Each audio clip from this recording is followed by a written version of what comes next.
کہ جنت میں ایک ایک درخت ایسا ہے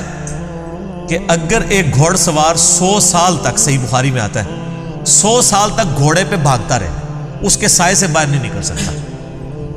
یہ جناب سائز ہے ایک درخت کا، سر ایک درخت کا، تو کائنات پھر کتنی بڑی ہے۔ بخاری مسلم میں آتا ہے جو سب سے آخر میں جنت میں جائے گا نا دوزخ سے نکال کے، وہ سب سے ادنا درجے کا جنتی ہوگا، لاکھوں کروڑوں سال دوزخ میں جلے گا، جب اس کے سارے گناہ دھل جائیں گے دوزخ کے عذاب کے بس، اور بس اس کے پلے صرف یہ نیکی ہوگی، اس نے زندگی میں ایک دفعہ لا الہ الا اللہ کہا ہوگا، بس یہ کلمہ اس نے پڑھ لیا ہوگا، لا الہ الا اللہ محمد رسول اللہ، یا اپنے بھی وقت کے پیغمبر پہ جو اپنے زمانے میں امتوں کے تھے ان پہ ایمان لائے ہوں گے۔ تو جیسے ہی اس کو بخاری مسلم کے الفاظ ہیں دوزخ سے نکالا جائے گا، اللہ تعالیٰ فرمائے گا ہاں بھائی تیرے لیے زمین سے 10 گنا بڑی جنت، تو کہے گا یا اللہ تو خدا ہو کے میرے ساتھ مذاق کرتا ہے۔ تو بخاری مسلم کے الفاظ ہیں کہ اللہ تعالیٰ اپنی شان کے لائق مسکرائے گا اس کی بات کے اوپر، اللہ فرمائے گا مذاق نہیں کر رہا، حقیقت بات ہے کہ جو یہ روئے ارض ہے، یہ جو میریکل پلانٹ ارتھ ہے، اس سے 10 گنا بڑی جنت ہے اس شخص کے لیے جو سب سے آخری درجے کا جنتی ہے۔ اور سر جو شروع میں چلے جائیں گے ان کی جنتوں کا کون اندازہ لگا سکتا ہے؟ بخاری مسلم کے الفاظ ہیں کہ جنت میں ایک درجے والا اپنے سے اوپر والے درجے کو یوں دیکھے گا جیسے تم ستارے دیکھتے ہو، اور وہ فرق ایک نیکی کا ہوگا، ایک نیکی کا، اور یہ درجوں کا فرق۔ یہ تو سر اب ہمیں جب سائنٹسٹ بتا رہے ہیں نا گلیکسیز کی تعداد، اور بتا رہے ہیں جی 2.5 ارب گلیکسیز ہیں، اور ہر گلیکسی میں 300 ارب سے زیادہ سورج اور اس کے ساتھ زمینیں ہیں، تو یہ اللہ نے پورا انتظام کیا ہوا سر۔ اس وقت بھی جتنی کائنات ڈسکور ہو چکی ہے نا، اگر یہی جنتیوں میں بانٹ دی جائے نا تو یہ بھی اس سے بڑی ہے۔ اللہ نے تو کیا کچھ پیدا کر دیا، اسی لیے قرآن حکیم میں آتا ہے نا کہ تمہارے رب کے لشکروں کو کوئی نہیں جانتا اس کے سوا۔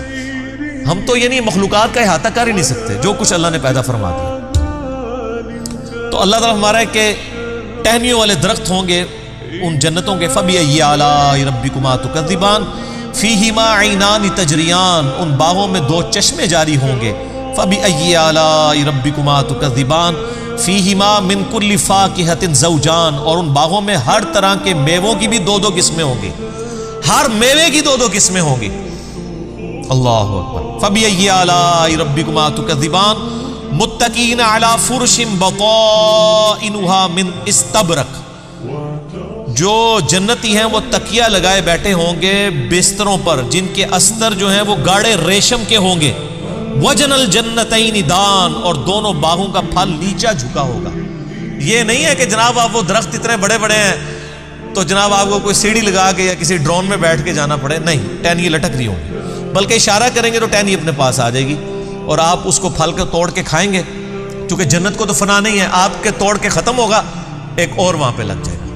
جنت میں کوئی چیز ختم نہیں ہونی سر، جتنا مرضی کھاؤ پیو، ختم کوئی چیز نہیں ہونی، جو آپ کھائیں گے نا آپ، اچھا اور آپ کو بھی تکلیف سے آزاد کر دیا، کوئی پیشاب نہیں ہے، کوئی پخانہ نہیں ہے۔ بخاری مسلم کے الفاظ ہیں ایک خوشبودار ڈکار آئے گی سب کچھ ہضم،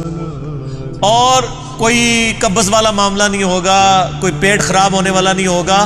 وہاں اپنے آپ لذت کے لیے کھائیں گے اور بھوک بھی نہیں ہوگی، بھوک کے بغیر بھی لذت کی وجہ سے آپ کھانا کھائیں گے، اور لذت کی وجہ سے آپ جتنا مرضی، یہاں پہ بھی لوگ بھوک کے بغیر لذت کے لیے کتنا کچھ کھا جاتے ہیں، کہتے ہیں میں تو ہنے کھانا کھا کے آیا، تو رکھو تو پھر 2 پلیٹیں کھا جاتے ہیں، ٹھیک، ادھر بھی اتنے لوگ موجود ہیں، بعض میں جو کچھ بھی بیچاروں کے ساتھ ہوتا رہے تو وہ ایک علیحدہ بات ہے، لیکن وہاں پہ یہ کچھ نہیں ہوگا۔ فَبِأَيِّ آلَاءِ رَبِّكُمَا تُكَذِّبَانِ فِيهِنَّ قَاصِرَاتُ الطَّرْفِ لَمْ يَطْمِثُهُنَّ إِنسٌ قَبْلَهُمْ وَلَا جَانٌ، ان جنتوں میں نیچی نگاہوں والی حوریں ہوں گی جن کو نہ کسی انسان نے چھوا ہوگا نہ کسی جن نے اس سے قبل۔ اچھا ان آیات سے اب یہ بھی پتہ چل گیا کہ جنوں کے لیے بھی ایک جنت ہے اور انسانوں کے لیے بھی جنت ہے۔ جنوں کے لیے ظاہر ہے ان کی ریکوائرمنٹس اپنی ہیں، آپ کو پتہ ہے، صحیح بخاری میں آتا ہے، صحیح مسلم کے اندر کہ نبی علیہ السلام نے منع کیا ہے کہ آپ گوبر یا ہڈی کے ساتھ استنجا نہ کریں، کیونکہ جنوں کی خوراک ہے اس کے اندر، ہماری خوراک تو گوبر یا ہڈی کے اندر نہیں اللہ نے رکھی ہوئی ہے۔ تو جنوں کی آرائش کا ان کی جو خواہشات کا سامان الگ سے ہے، ان کی جنت الگ ہے، انسانوں کی جنت الگ ہے، لیکن ان کے لیے اپنی جنیاں ہوں گی، تواڈے سے تواڈیاں جنیاں ہوں گی، ٹھیک ہے، وہاں لیکن جنیاں نہیں ہوں گی، وہاں پہ بڑی شریف قسم کی بیویاں ہوں گی جی۔ فَبِأَيِّ آلَاءِ رَبِّكُمَا تُكَذِّبَانِ كَأَنَّهُنَّ الْيَاقُوتُ وَالْمَرْجَانُ، اور یہ جنتی عورتیں ایسی ہوں گی گویا یاقوت اور مرجان ہیں۔ وہ تو صحیح بخاری میں آتا ہے کہ وہ یعنی ایسی ٹرانسپیرنٹ حوریں ہوں گی کہ ان کی جو پنڈلیاں ہیں، پنڈلیوں کے پیچھے ہڈیوں میں جو گودا ہے نا، وہ بھی ٹرانسپیرنٹ نظر آ رہا ہوگا۔ یہاں پہ تو خیر ان چیزوں میں شاید کوئی اتنی اٹریکشن نہ ہو کہ کوئی شیشے کی کوئی حور بن کے سامنے آ جائے، وہاں کی ریکوائرمنٹس ڈیفرنٹ ہیں، وہاں کے لیے وہاں جا کے پتہ چلے گا۔ فَبِأَيِّ آلَاءِ رَبِّكُمَا تُكَذِّبَانِ هَلْ جَزَاءُ الْإِحْسَانِ إِلَّا الْإِحْسَانُ، احسان کا بدلہ بجز احسان کے کیا کچھ اور بھی ہو سکتا ہے؟ ہائے ہائے ہائے، یہ اللہ ہی کا ہی فضل ہے سر۔ اس آیت کا جو سوز و گداز ہے نا، وہ ایک عربی سمجھ سکتا ہے۔ اللہ تعالیٰ فرماتا ہے کہ جس نے زندگی میرے لیے گزاری، جس نے میرے لیے دنیا میں تکلیفیں اٹھائیں، حلال و حرام کی تمیز کی، روکھی سوکھی کھا لی، میری وجہ سے اسے دنیا میں نمازوں کی مشقت اٹھانی پڑی، روزوں کی مشقت اٹھانی پڑی، جس نے اتنا احسان کیا ہے، اللہ پہ تو نہیں کیا لیکن اللہ تعالیٰ قدردان ہے۔ اللہ فرماتا ہے جس نے اس طرح کا احسان کیا ہو تو کیا اس کا بدلہ میری طرف سے احسان کے علاوہ کچھ اور ہو سکتا ہے کہ میں بھی اس کے ساتھ ویسے ہی احسان کروں؟ حالانکہ ہم نے اللہ پہ نہیں احسان کیا ہوا،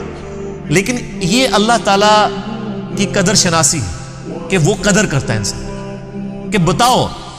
اس احسان کا، اس نیکوکاری کا بدلہ کیا نیکوکاری کے علاوہ کچھ ہو سکتا ہے؟ جو تم نے نیکوکاری کی تو میں تمہارے ساتھ وہی نیکوکاری کروں گا، یعنی مراد یہ کہ جنت دوں گا۔